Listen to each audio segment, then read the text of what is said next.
livre s'appelle Douceur du cerf. Pour le Mario O. Oui, on a choisi un texte pour lire ensemble. Donc, on va commencer si Merci. vous voulez. Oui. Une femme aux yeux du monde est couchée dans sa solitude. Quand elle lève son visage et qu'on la voit, on l'aime longtemps. On la dessine sur la mur du Chabert. On la cherche partout, dans les forêts les plus denses, au bord de toutes les rivières, sous les mers, les lacs.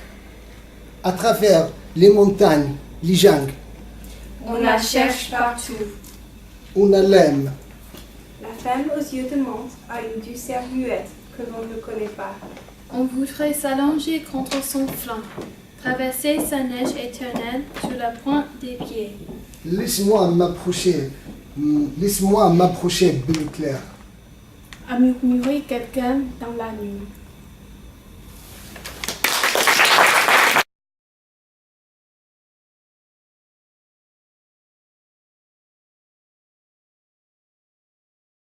De Patrick Dubost. Je m'appelle Mélancolie, avec un H, pour pas confondre avec la fleur. Quelle fleur? J'aurais voulu devenir un personnage. Devenir un personnage. Devenir un personnage. Je ne suis jamais que moi-même, Avec ma voix. mes vêtements de la veille et ces mots qui ne m'appartiennent pas. Elles ne m'appartiendront Jamais. J'ai laissé mon nom au vestiaire.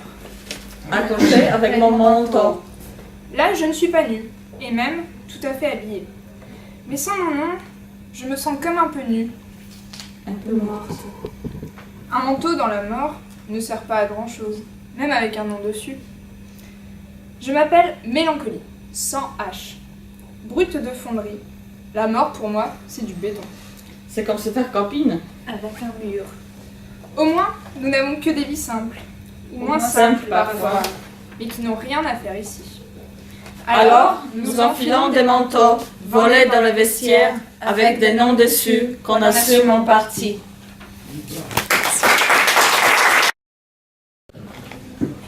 C'est du livre Mélancolie douce. Je n'ai jamais bien su qui je suis. Ni à quoi je ressemble. Ni à quoi je ressemble. Ni où je vais. Je crois que je ne ressemble à rien et que je ne crois vais que nulle je ne part. ressemble à rien et Je que crois je que ne je vais ne nulle ressemble à part. rien et que je ne vais nulle part. Je sais que la nuit me va bien. Je suis là ce soir Pour tenter quelque chose. Avec vous, avec vous.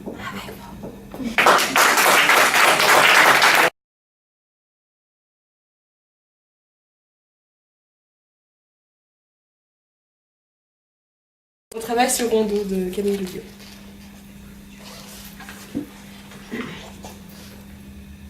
Il y a, dans le voyage, Un moment où la pensée quitte ce monde, pris dans le tout mouvement. dans le mouvement. Contre la vitre du train, Toutes les heures, collé au dehors qui passe, soit ou contre. La corneille est là encore, d'un balcon à l'autre, l'impression de sa solitude. Il y avait à John Maine quelque chose qui était beaucoup pour nous. On en avait peur à chaque fois de ne pas le retrouver. Qu'est-ce que c'était?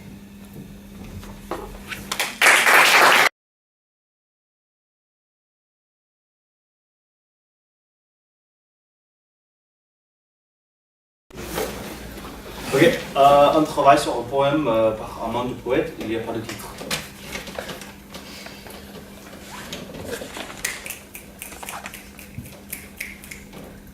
La vie est un grand voyage gratuit. Descendre en route, c'est mourir. S'enfermer. Aimer, c'est quand un train s'arrête en gare. Et même descendre. Prendre une chambre pour la nuit. Le train attend. Le train attendra, C'est mourir un peu. presque mourir. Puis reprendre le train au matin et repartir. Attendre le prochain arrêt en gare et mourir ainsi tous les jours. Toute une vie.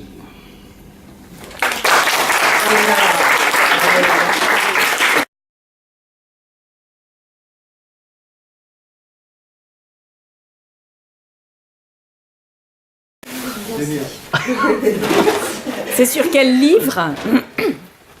C'est le livre Je suis des vous, Vélu sensuel, le chapitre Le terrible. Un trou amène un tas. Un tas peut devenir un trou. Le terril n'est pas encore un trou de mémoire dans le paysage, mais pourrait le devenir un jour. Les machines triturent la terre, décortiquent la nature et les constructions humaines. Les usines, débitées en morceaux, fondent dans les fours. À Drocourt, la coquerie est maintenant un terrain vague, parsemé de flaques d'eau. C'est une guerre continuelle, un champ de bataille. Maisons racées, travailleurs morts et enterrés, souvenirs évanouis. Puis viendra la reconquête des friches, le temps de la réhabilitation. L'atome d'uranium remplace le charbon. Le sarcophage futur des centrales nucléaires, noyés sous le béton, viendront ajouter leur silhouette massive et rayonnante aux pyramides funéraires des déchets huiliers. On dirait qu'une énorme brouette de gravats a été renversée, vidée sur la plaine marécageuse. Le terril est devenu un écosystème, une île biologique avec son microclimat. Au pied du terril, le marais est un écho de la lagune du Carbonifère. Les feuilles mortes, pourrissantes, créent la nouvelle humus. Se mêle avec la poussière à la beuh de leurs origines. Une autre terraformation débute. Les grenouilles d'aujourd'hui ne savent plus où sont ses ancêtres, les batraciens, qui se battaient ici avant que l'homme n'apparaisse pour coloniser la terre. Les déçus et les dessous de la terre se rencontrent. Les cailloux noirs font la découverte du soleil, du vent, de la pluie. L'herbe monte doucement à l'assaut du terril. Dans le cœur du terril, tous les déchets se sont mélangés.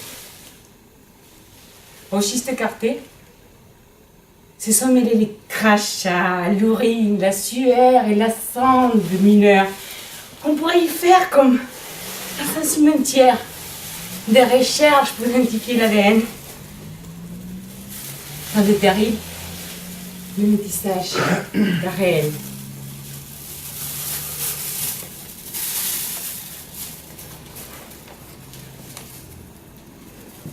Les terrils bruissent, ça court, ça saute, ça rample, ça siffle, lapin, crapaud, calamite, pinson des arbres pouillots, véloce muette, trieuse, martinet. Noir, le terril bruisse, ça plane, ça vole, ça tape, ça pique, pique vert, merle à preston, hirondelle de rivage, guêpe, bondrée, vapivore. Le terril bruisse, ça crie, ça chante, les sards. Des mourailles, messanges, hérons, libellules, mouches, moustiques.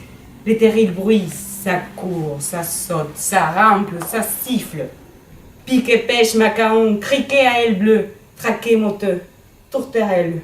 Le terril bruisse, ça plane, ça vole, ça tape, ça crie, ça vit, ça chante, ça vole, ça recule, ça vit, ça plane, ça vit, ça vit.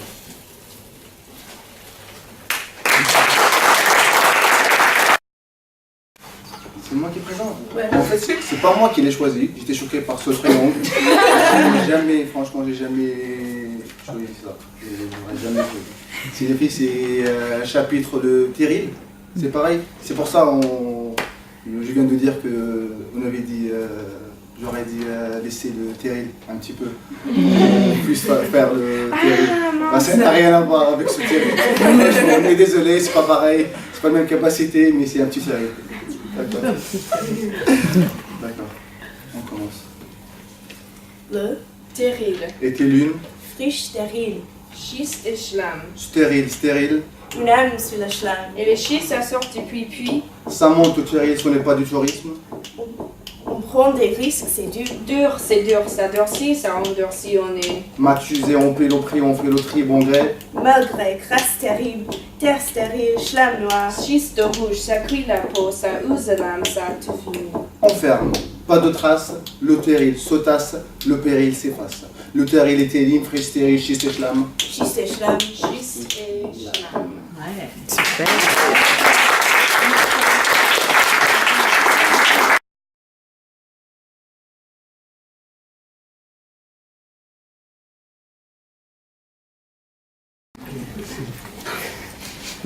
Douceur du cerf de Marine Huot.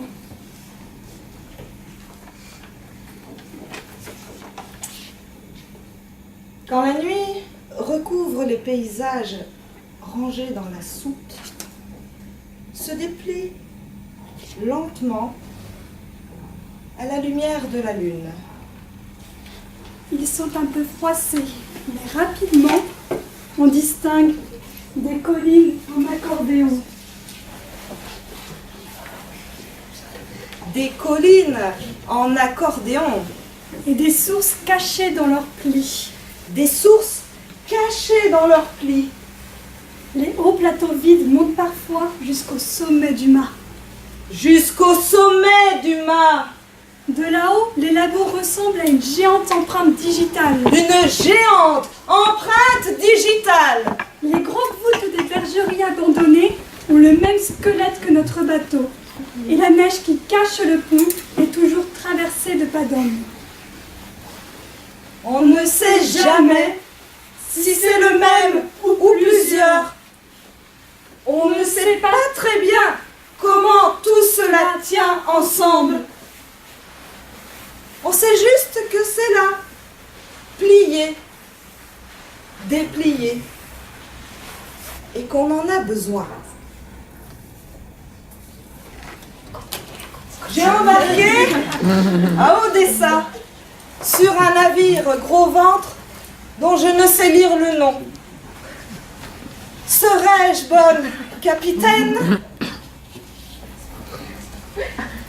Quelqu'un a parlé d'une bête à chair luisante qui affleure à la surface de la mer.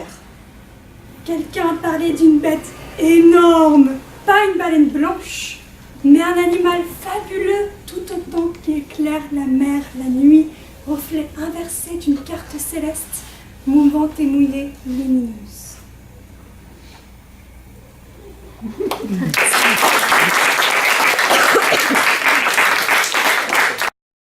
Pas de la surprise pour les gens de bac que je connais déjà. J'ai pris Mélancolie douce, donc de Patrick Dubost. Et j'ai vraiment eu un gros coup de cœur dessus, je pense comme pas mal de gens de la classe, parce que, enfin, je sais pas, c'est une écriture à la fois simple et pleine d'émotions, et c'est quelque chose qui m'a beaucoup. Donc, si quelqu'un veut dire quelque chose. J'ai pas encore lu. Vous l'avez pas encore lu? Dans votre groupe, certains l'ont lu? Nous n'aurions jamais, sinon par Oui, erreur. oui, nous n'aurions jamais sinon par erreur. Ça vient de là, oui. Ça. Vous avez souvenir d'avoir découvert ce livre? Lucie, je crois que peut-être. Ce livre, quand je l'ai découvert, je pense que tous les livres m'ont fait me souvenir de ma sœur, parce que ça fait pas très longtemps que ma sœur est morte. Et alors, spécialement Mélancolie douce. Et ça m'a fait souvenir de la mort, de comment on voit la mort. Et maintenant, je suis très heureuse parce que avec les livres, j'ai compris que la mort, c'est pas justement mourir, et voilà, et elle nous a quittés, mais il y a quelque chose de plus. Et peut-être que après, quand je mors, moi, je pourrais aussi la trouver encore une fois. Voilà. Merci.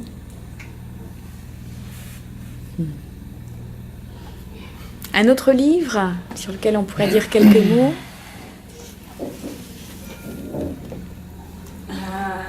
Douceur du cerf. Du cerf, pardon. Et déjà, avant de commencer à le lire, ça m'a plu par rapport au dessin.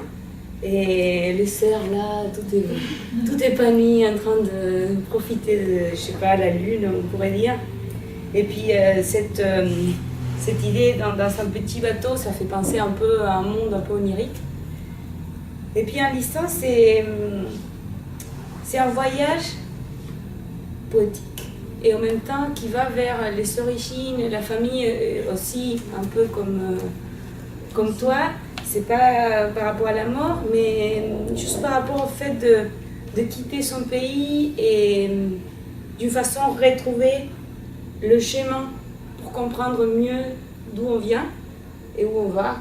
Et voilà, c'était un peu ça qui m'a plu de ce livre. Merci. Dans votre groupe, certains l'ont lu, ont envie d'en dire un mot? Vous ne l'avez pas encore lu? D'accord. Je pense que je n'ai pas encore lu ça aussi. Lequel vous avez lu? C'est ce que je voulais dire. C'est vraiment, c'est ma question.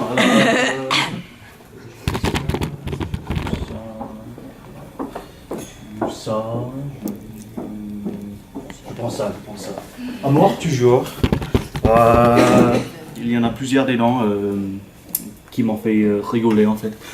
Moi j'ai adoré les fautes avec l'écriture, les choses comme ça, parce que je pense que il y a un message qui est sous l'écriture, comme ça. Et moi j'adore quand avec n'importe quel sujet, avec n'importe quel type d'écriture, les poèmes, les histoires, les films, voilà. Il y a l'écrivain Ulysse Lumière pour décrire, pour toucher un sujet qui est plus sérieux. Moi j'adore ça. Ça c'est pourquoi j'ai préféré ce livre. D'accord, merci. En master, il y a des étudiants qui veulent dire 2 mots sur ce livre, comme vous n'avez pas pu faire votre lecture. Moi je dirais plutôt des mots sur Je suis debout. Ah bon, d'accord. Mélancolie douce. Non, c'est comment ça? Non, c'est Amour. Amour toujours. Moi, je l'avais trouvé très très triste, celui-là.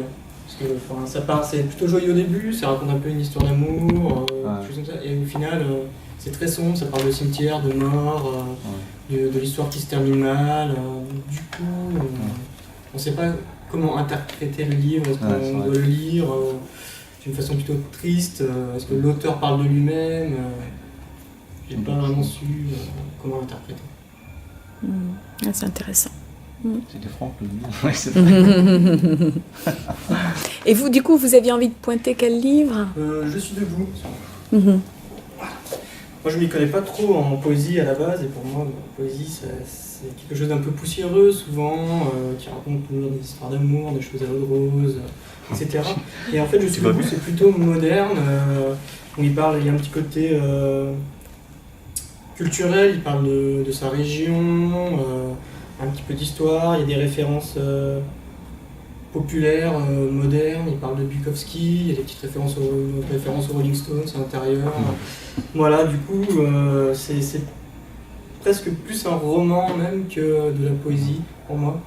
Du coup, ça m'a un peu réconcilié avec la poésie. Tant mieux, merci. Il y a aussi dans ce livre, il y a beaucoup d'humour. Donc, pour moi, quand je vais feuilleter ce livre-là, ce qui m'intéresse, c'est les nombreux de mots qu'il y a dedans pour m'enrichir mes vocabulaires. Ah oui. C'est pour ça. Mais moi, je ne trouve pas le sens, parce que moi, je ne suis pas français, je suis en train d'améliorer ma français. Donc, ce qui m'intéresse, c'est l'humour qu'il y a dedans. Il y a plusieurs mots de la même texte. C'est vrai. Mais vous savez, même les francophones de naissance ne comprennent pas tout. Ça me fait plaisir. C'est avec Schiste d'Islam. C'était bien. Il y a d'autres langues qui sont aussi incluses des fois, on ne sait pas si c'est des néologismes. Moi, des fois, je me demandais, mais ça, c'est un néologisme? C'est une autre langue? Ça existe, mais je ne connais pas. En fait, plusieurs fois, je me suis confrontée à cette question de... Voilà. Il y a dans Rondo aussi où il y a des caractères chinois, quelques mots, Oui, je crois. oui, j'ai vu les mots chinois. C'est intéressant parce que c'est la nourriture chinoise. Il a écrit des sortes de nourriture chinoise et je dis, ah ouais, ça j'aime beaucoup. Mais je ne comprends pas comment il a créé les nourritures chinoises avec les manières et comme ça. C'est intéressant. Mais le sens, je ne comprends pas. Allez, ça. C'est difficile. C'est un peu pas simple. Moi, je comprends tous les mots quasiment, mais j'arrive pas à trouver le sens. Sérieux, ça c'est sérieux, franchement. Je comprends, je connais tout ça, mais j'arrive pas à comprendre. Nous aussi, t'inquiète pas. Ça me rend heureux. Un dernier livre? Je vais être obligée de clore, quel dommage.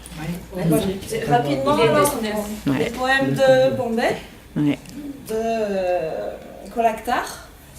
Tous, quand on a vu le livre, on a été comme les élèves du lycée. Oh, c'est énorme. Après, on a vu qu'il était en anglais et traduit en français. Ça faisait diviser par 2. C'était très bien. Moi, j'ai adoré et j'ai tout de suite eu envie d'écrire. J'ai envie d'écrire et d'aller faire des reportages photographiques dans la ville, aller prendre des photos sans que les gens se rendent compte et écrire la ville dans laquelle je vis, comme l'a fait l'auteur, parce que c'est très enthousiasmant, c'est plein d'énergie, on voit les gens autrement, on voit des petits riens et des grosses choses, et il y a toute une vie secrète qu'on ne voit pas parce que quand on passe dans la ville, on passe vite et on ne regarde plus en fait. On regarde un peu les vitrines, mais on ne regarde pas ce qui peut exister derrière tout ça. Et moi, c'est ce qui m'a vraiment passionnée. Je suis en M1, mais je suis aussi professeure en France. Et quand je retrouverai mes élèves, je leur fais faire ce travail. Voilà. Et je voulais dire aussi que j'ai lu beaucoup de textes sur l'Inde, des romans ou des articles, par des auteurs francophones. Et les auteurs francophones ont toujours un regard très noir sur l'Inde, très lent, alors que c'est pas vrai, c'est plein de vie, et il y a plein de réjouissances, il y a plein d'énergie, de petites bulles comme ça, en tout cas dans ce quartier-là. Voilà. Donc j'ai beaucoup aimé découvrir un pays que je croyais connaître, et en fait non. Voilà. Donc il vaut toujours mieux aller à la source. Et puis avoir d'autres regards. Voilà, c'est ce qui était important, c'était les regards. Merci beaucoup. Les anglophones parmi vous ont lu le livre en bilingue. Vous le connaissiez déjà? Non. Du coup, vous avez lu le texte en anglais, vous avez regardé le texte en français, comment vous avez fait? Les deux. Pour comprendre la traduction, les choix du traducteur. Mais parce que parfois ça c'est intéressant aussi les choix de traducteurs avec eh oui. Regarde sur moi. Mais les choix de traducteurs. Non, mais les choix de traducteurs, c'est déjà une interprétation. Ouais, c'est vrai. C'est vrai. Et ça c'est l'heure aussi pour moi. Bien, on va être obligé d'arrêter à cause du temps. J'en suis vraiment désolée parce que c'est passionnant de vous écouter. On sent que chacun prend les livres à sa manière, à sa hauteur, et souvent d'ailleurs de très très haute, avec une très haute exigence. Je pense que quand quand la langue est un peu opaque, finalement on veut aller à l'essentiel. Et j'ai l'impression que pour vous, ces lectures sont allées à l'essentiel. C'est tout à fait émouvant d'entendre tout ça. Merci à tous. On a le temps de boire un petit quelque chose, de manger un petit truc. Peut-être qu'on se reverra avant la fin de l'année. On verra si on peut prolonger notre